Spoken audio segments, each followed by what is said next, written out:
express oneself. Wow. Well, I was just in New York, literally. I'm sorry it was warm there. I mean, it was majorly warm. It was 60. I couldn't believe it. And New York was my second home after Puerto Rico. I was born in Puerto Rico, and I came to this place. My daughter's Puerto Rican here.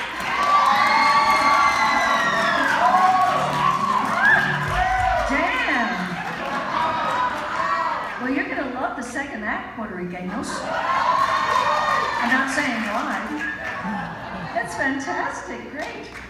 Anyway, New York is a fabulous place. It has enormous energy. It's also very stressful. People can be really good to you on a while, and they can be horribly rude. It's an interesting and electric city. And you also meet some rather odd people. Some of them are New Yorkers. Some of them are tourists, for instance. About a few months ago, no, not a few months, a couple of years ago actually, I was appearing at the Carlisle. And this was, the Carlisle, fancy schmancy, right?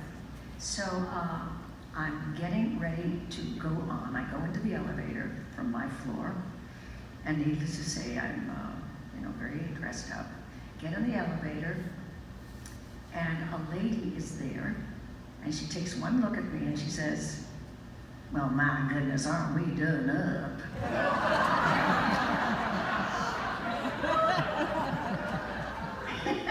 And I said, yeah, well, she says, I don't know where you're going. Better go downstairs to the Cafe Carlisle and see the shoe. Now, I want to add that it's a tiny elevator at the Carlisle. It's really tiny. And there's a picture on either side of me. Opening tonight, Rita Moreno in the Cafe Carlisle. And I said to her, "Madam, I am the show."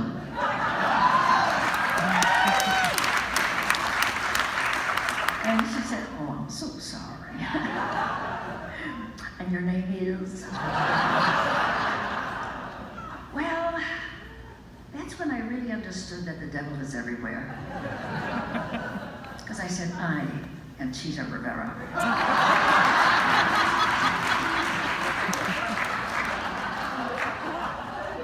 She didn't know her either. And then I'm in a deli. This happened just a few days ago. I'm in a deli waiting in line to order something to go. And there's a woman in front of me who really had to be the sourest woman, New York type woman I have ever heard in my life. She's ordering coffee to go, and she says, "Give me a carton of coffee to go with milk and sugar. And don't close it, I want to look at it first." Well, he does that, he shows it to her, and she says it's too light. He throws it out, does another one, and she looks at it, and she tastes it, and she says, "It's too sweet."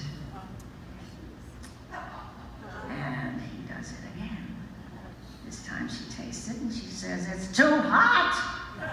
What the hell is going on here?" And I could not keep my mouth shut. And I said, "Excuse me, man, but if you want your coffee a particular way, why don't you just order it with milk and sugar on the side?" And she said, "Mind your own business, I like the way they make it here."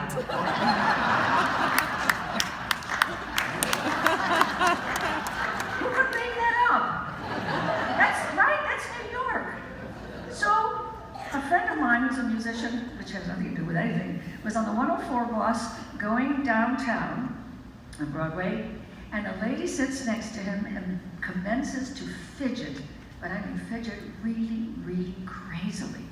And finally, she turns to him and she says, "I'm so sorry." She says, "But is the noise in my head bothering you?"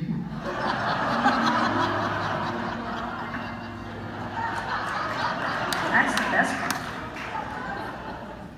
Once I said goodbye. Feel from a glass menagerie. I had played Maria Callas, in master class, but my all-time favorite, which I did in England, in London, was Norma Desmond of Sunset Boulevard.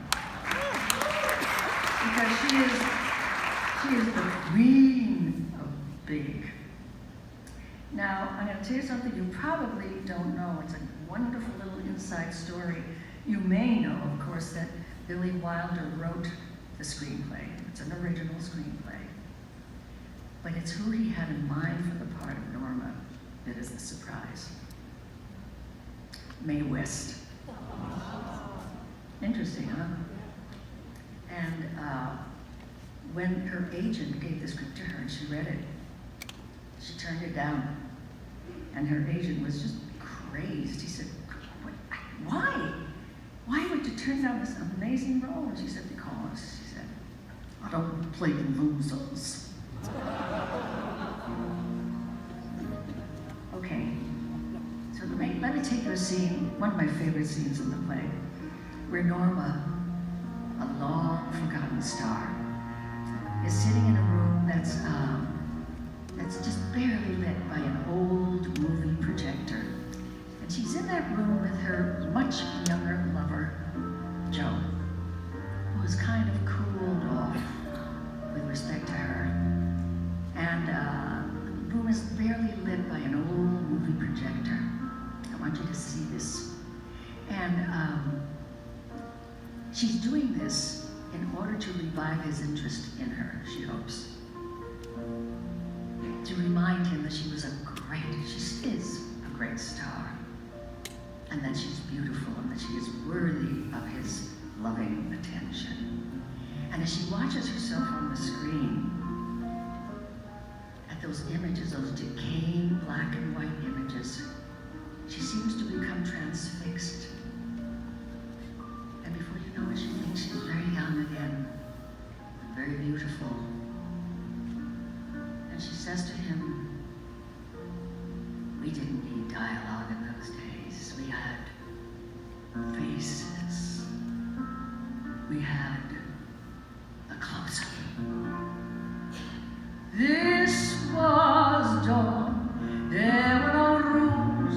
We were so young. Movies were born. So many songs yet to be sung. So many roads still unexplored.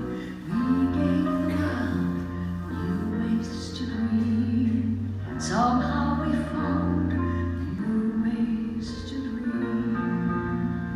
What's the next line? Oh yeah. Clarinets were my pets. Oh, I have to laugh at myself. And the slide trombone I thought was simply divine. But today when they play, I could hiss them. Every bar is a jar to my system. But there's one musical instrument that I call